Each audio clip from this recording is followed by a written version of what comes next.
Bueno, entonces vamos a empezar entonces ahora con con esta segunda parte de acá, del capítulo sexto, a la cual denominamos del republicanismo a la guerra del Chaco. Ya con el Partido Liberal se abre directamente a otras tendencias, ¿de acuerdo?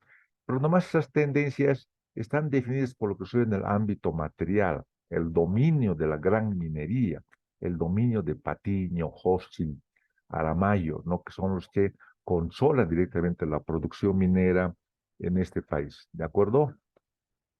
Entonces, en esta época señalamos de que hay un presidente a partir de 1920, el siglo XX, y se llama Bautista Saavedra, ¿de acuerdo? Con él justamente, como íbamos planteando, se organizan ya las federaciones obreras, ya los grupos sociales en términos de gráficos, en términos de mineros, en términos de fabriles, y se organizan. Entonces surge la primera federación obrera directamente en la década del 20. Es un elemento muy importante ese, ¿de acuerdo? Porque no hay revolución, no hay cambios sin la participación de los obreros y si vamos a encontrar algún origen de esta cuestión, tiene que ver con la década del 20, por muy pequeño que este sea, pero es el inicio. Al respecto hay que tomar en cuenta, como dice justamente Herbert S. Klein, que si bien es una obra nuestra, de nuestros trabajadores, de nuestros gráficos fundamentales, de nuestros mineros, pero tiene que ver con el desarrollo de la minería y nuestra relación en términos intelectuales también con obreros chilenos, con obreros extranjeros, ¿no? Con esa experiencia de los profesionales extranjeros que trabajan en nuestras minas, de esa manera directamente se potencian directamente estos grupos sociales en Bolivia. ¿De acuerdo? ¿Qué es lo que hace Bautista Saavedra para continuar modernizando este país? Se indica el, la infraestructura económica. Ya habían empezado directamente esta cuestión los conservadores, continúan esto los liberales y él continúa en mayor grado con una deuda que adquiere de 33 millones directamente en Nueva York, de dólares, es lo que sucede, ¿de acuerdo? Pero se indica de que esas deudas significaban no más de que Bolivia tenía consolidados sus ingresos fiscales, sus ingresos públicos con estas organizaciones o con estos gobiernos directamente que nos estaban prestando, a las que nos prestan altas tasas de interés. Eso no gusta precisamente a la población, tener un préstamo, pero condicionar nuestra independencia o condicionar nuestra administración, nuestros recursos públicos al préstamo, entonces eso genera un rechazo en la época para el gobierno de Bautista Saavedra. Pero aquí un elemento importante. En esa época se establecen las primeras concesiones al Standard Oil Company. Es una compañía encargada justamente de la producción de petróleo, que ya se había desarrollado directamente en el país del norte. Entonces son grandes monopolios que extienden sus intereses directamente y llegan a Bolivia y se hacen concesiones acá. En fin, este elemento es importante, porque la estándar en Bolivia significa qué cosa, significa la producción de petróleo en Bolivia y un otro conflicto bélico, así como el capital inglés en el litoral, el estándar del Chaco también significa otro conflicto, en este caso con el Paraguay. ¿De acuerdo? Ya, pero Bautista sabe directamente para seguir fortaleciendo especialmente la cuestión del erario público, lo que hace es duplicar los impuestos sobre el estaño. Entonces, fíjense ustedes, si bien estos gobiernos son parte de unas dos que están sujetos a los grandes intereses mineros, pero su actuación por la propia presión social, por la propia movilización social, no es de una libertad absoluta, ¿no? Ese pueblo necesitaba mayor atención en términos integrales, etcétera, etcétera. Entonces, es lo que hace es duplicar directamente los impuestos sobre el estaño, sobre la producción de estaño. Aparte de eso, Patiño Maes, que la empresa justamente de Simón Iturri Patiño, presta 600.000 libras esterlinas al gobierno boliviano para continuar sus actividades, ¿no? Entonces, es lo que sucede. Entonces, el comportamiento es contradictorio entre el sí y el no, más el sí con ellos, pero tenían que directamente, es decir, no compartir lo que producíamos, sino pagar lo que correspondía por los recursos mineros que estaban extrayendo del territorio finalmente boliviano, que finalmente corresponde a todos nosotros, ¿de acuerdo? así una empresa produzca directamente en el territorio, pero eso corresponde finalmente a todos los bolivianos. Saavedra deja el gobierno y ¿quién continúa? Hernando Siles, ya no con el Partido Republicano, sino con el Partido Nacionalista. Fíjense ustedes, ya las primeras ideas de nación, las primeras ideas de la defensa de nuestro territorio, las primeras ideas de independencia económica ya surgen a finales del 1920, a finales de 1900, de la década del 20, del siglo pasado, del siglo XX, ¿no? Y este gobierno no solamente llega a congraciarse con el movimiento social, con el movimiento obrero, sino también es decir, con las ideas de la reforma agraria. Ah, o sea, el problema del indígena ya no es un problema de expropiarle la tierra, privatizar la misma, sino la necesidad de una reforma agraria para que justamente la población indígena pueda mejorar sus condiciones. También se llega a congraciar con un grupo importante, son los universitarios. Aquí tenemos justamente a la Federación Universitaria Boliviana. Alguien dirá, pero ¿por qué? ¿Qué tiene que ver la FU? Tiene que ver en cuanto aquí en la Universidad, especialmente Cochabamba, Universidad de Cochabamba, surgen las ideas de renovación, ideas de nacionalismo. Entonces, esas corrientes te llegan a cuajar, especialmente en la movilización en las ciudades, en los centros urbanos. Entonces, los gobiernos no podían ser ajenos a esa situación. Es el papel de la universidad realmente en los cambios revolucionarios que se presentan en esa época. Pero estos cambios sociales se asocian directamente a un problema, el precio del estaño. Hay un declive, ya los precios no eran los mejores, ¿de acuerdo? Entonces, es un problema que genera conflictos económicos, conflictos sociales en nuestro país. Frente a esa cuestión, ¿qué es lo que hace? Se hace nuevos préstamos. A su vez se funde el Banco Central de Bolivia y se crea la Contraloría General de la República correspondiente al gobierno de Hernando Siles, ¿de acuerdo? Entonces, como estamos planteando en este siguiente cuadro, hay una crisis realmente en la economía. ¿Por qué? El precio del estaño ya no es el mismo y empieza a desacelerar de una manera rápida, ¿de acuerdo? En todos los recursos públicos, los recursos para el mantenimiento económico, social directamente de este país, no tiene lo suficiente, ¿no? Entonces, ese efecto los empezamos a sentir. Posiblemente ese estaño no es para fundirlo, no es para industrializarlo acá, sino para exportarlo. Entonces, el mercado mundial no pide estaño, o se pide estaños a precios muy bajos, y nosotros tenemos que cubrir nuestros costos. Entonces, por un momento ya no se cubrían los costos, ya no hay negocio de producir estaño. Entonces, se pasa del auge del estaño no solamente una crisis de la minería del estaño, es una crisis de la economía nacional, ¿no? Y esto se expresa en el siguiente dato. De 47.000 toneladas que producíamos directamente en nuestra mejor época, ¿ah? Eh, sí, es decir, llegamos simplemente a pagar nosotros 385 la tonelada de estaño en 1962, cuando directamente en 1928 por la misma tonelada llegábamos directamente a percibir $917. Fíjense ustedes, por una tonelada, $917 en 1927, en la buena época. ¿Ah? Pero en 1982 de la gran crisis, menos la tercera parte, algo más de la tercera parte por la misma tonelada. Entonces los efectos son terribles, ¿de acuerdo? Y estos efectos se agudizan porque los gobiernos republicanos habían adquirido préstamos. Entonces había que pagar esos préstamos. Entonces un 37% de los recursos eran para el pago de la deuda externa. Y sobre eso un 20% para gastos militares. En nuestra situación realmente no era de las mejores. El problema se agudiza. Se agudiza en términos de que el mercado del estaño no mejoraba. Entonces los productores tienen lo que hacen asociarse en una organización, justamente para poder controlar la producción y no sacar al mercado cosas que finalmente no se realizarían, no se, no se venderían. ¿De acuerdo?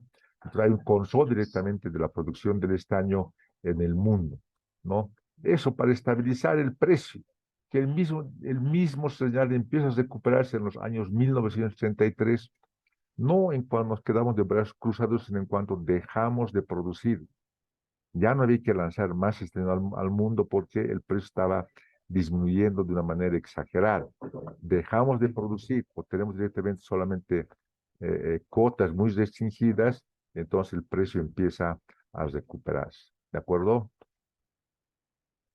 Eso. Pero finalmente las recuperaciones no son instantáneas. En este país se presenta una crisis política. ¿De acuerdo? Y en esta crisis otra vez la universidad juega un papel importantísimo, porque el gobierno de Hernando Siles pretende una directamente prórroga en su gestión y los universitarios rechazaron. Fíjense ustedes el papel de la universidad, lo que hace rato en nuestra universidad ya no sucede.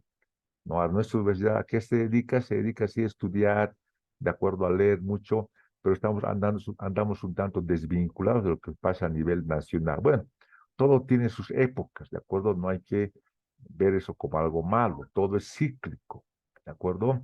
Entonces, ese rechazo a la prórroga de Hernando Siles en el gobierno se unen las Fuerzas Armadas, ¿de acuerdo? En esa situación de crisis, justamente, es decir, hay problemas en las minas, hay problemas en los campesinos, y se produce una masacre otra vez de los campesinos en Jesús de Machaca y Chayanta, allá por los años 1921 con Bautista Saavedra y en 1927 después con Hernando Siles. Entonces ya es decir, el conflicto tiende a agudizarse y tiende a crecer. Entonces tienen también a buscar realmente respuestas a esta cuestión, ¿no? Pero el problema en nuestro caso se agudiza en mayor grado. Fíjense ustedes, sobre el llovido mojado, la guerra del Chaco. No solamente no, habían problemas de comprensión interna, sino también habían problemas de límites en nuestro país. Había el riesgo de una guerra con el Chaco, ¿no? Entonces, esa guerra se inicia fundamentalmente con la famosa estándar. Aquí habían dado concesiones justamente en la época de Bautista Saavedra, en el Chaco. Y esa estándar directamente lo que había hecho había sido vender nuestro petróleo de una manera ilegal a Argentina. Entonces, observa una serie de actividades que estaban fuera de lo legal, esa famosa empresa Standard Oil Company, y es una de las causas de la guerra. Aquí está, el Standard Oil Company, que producía en la parte boliviana, en nuestro Chaco. Y en la parte peruana también había otra empresa petrolera que era la Royal Dutch Company, que era una empresa inglesa. El Standard era una empresa norteamericana. ¿De acuerdo? Entonces, hay problemas realmente en las actividades de estas empresas porque la Standard vende de manera ilegal petróleo a la Argentina. Además de que también los límites con Paraguay no estaban claros. ¿De acuerdo? Entonces, habían problemas, no solamente con una empresa petrolera, sino de nuestros límites con el Paraguay no estaban claros, en esas cosas había que arreglarlos, ¿no? Y para el presidente de esa época, que es el famoso Daniel Salamanca, un oligarca, un hacendado, se señala cochabambino, dice, el problema nuestro no es el Chaco, porque Paraguay frente a Bolivia, él estaba seguro de que Bolivia se imponía. El problema para este oligarca era la marea roja. ¿Qué es la marea roja? Esa movilización de esa población campesina, de mineros, de universitarios, de fabriles, de campesinos. Es un riesgo, era el mayor riesgo para él, a quien él llama la marea roja. Controlado eso, la marea económica se la podía controlar, a quien no le daba precisamente mucha importancia. Entonces, por eso también se llega a nutrir de una ley de defensa social, justamente para enfrentar a toda esta efervescencia social que la consideraba la más peligrosa, ¿de acuerdo? Y especialmente él se enfrenta a la Federación de Trabajadores de la Paz. Los trabajadores en La Paz ya estaban organizados, ¿de acuerdo? Pero el problema estaba colocado. No había pagos para trabajadores. No se podía pagar la deuda externa. Hay problemas en lo que hace a la capacidad de compra de nuestra moneda. Entonces dejamos la relación con el patrón oro, etcétera, ¿no? Había que directamente adecuarse a cuotas en lo que hace a la producción de estaño, porque no se podía producir estaño sin medida y se presenta la guerra del Chaco, ¿no? A partir no se rompen relaciones con Paraguay directamente el 1 de julio de 1981, ¿no? Bueno, entonces de esta manera directamente, es decir, se concluye esta época, ¿de acuerdo? Esta época en la cual Bolivia, es decir, se una situación de una crisis aguda, ¿de acuerdo? Porque confluyen un conjunto de problemas, acabamos de decirlo, ¿no? Y que esos problemas los podemos sintetizar cuando justamente Daniel Salamanca llama marea roja. Y él tenía finalmente toda la razón. ¿Por qué una marea? Porque se había elevado realmente una corriente de las fuerzas sociales, de las fuerzas contestatarias directamente en este país. ¿De acuerdo? Y además porque era el germen para los futuros cambios estructurales de este país. ¿Qué son estructurales? Que los campesinos realmente sean reconocidos con su tierra, con su trabajo, con su libertad. Eso era lo que estaba observando Daniel Salamanca, y para esta oligarquía era lo más peligroso, que los trabajadores se organicen, justamente demandando mejores salarios, demandando protección social, demandando seguridad social, eso que les reconozca fundamentalmente el trabajo que ellos realizan. Ese es el mayor peligro para estos oligarcas. Y por supuesto con toda la razón del mundo. ¿Por qué? Porque directamente hacer que los mineros tengan mejores condiciones materiales implicaba menores ganancias. Hacer que los campesinos tengan más derechos, inclusive políticos, implicaba que esa oligarquía, que esos grupos urbanos, que eran los que más directamente definían lo que se hacía, no sé si este país directamente pues tenga ya esa presencia masiva de la población a partir de la población rural más, realmente era un riesgo para esta oligarquía que dominaba el país, ¿no? Entonces, es el problema fundamental. Pero finalmente, gradualmente, esta misma oligarquía, como estamos observando acá, comprenden esa situación. Nos vamos abriendo, finalmente, dando posibilidades para que esta efervescencia social no eclosione de una manera catastrófica. Inclusive, algún momento directamente un gobierno oligarca llega a nombrar como ministro de Trabajo a un representante sindical, para decir, ahí está, tiene un representante sindical como ministro de Trabajo, entonces podemos entendernos, podemos continuar la construcción directamente de, de este país, ¿de acuerdo? Entonces, en ese sentido hay que entender esta cuestión.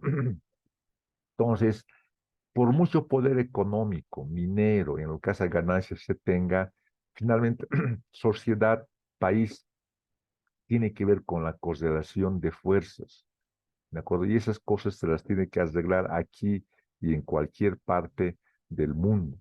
Y justamente un arreglo fundamental al respecto tiene que ver con que la estándar, que justamente era una de las causas de la guerra del Chaco, directamente se la nacionaliza.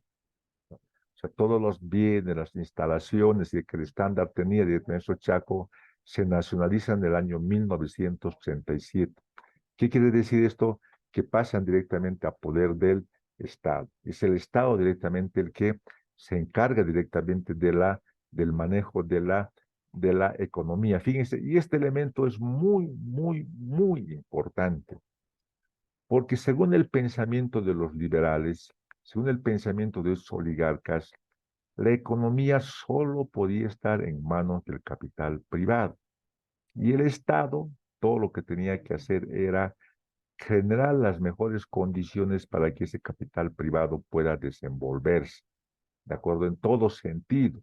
No se concebía entonces un Estado interviniendo en la economía, menos con empresas, ¿no?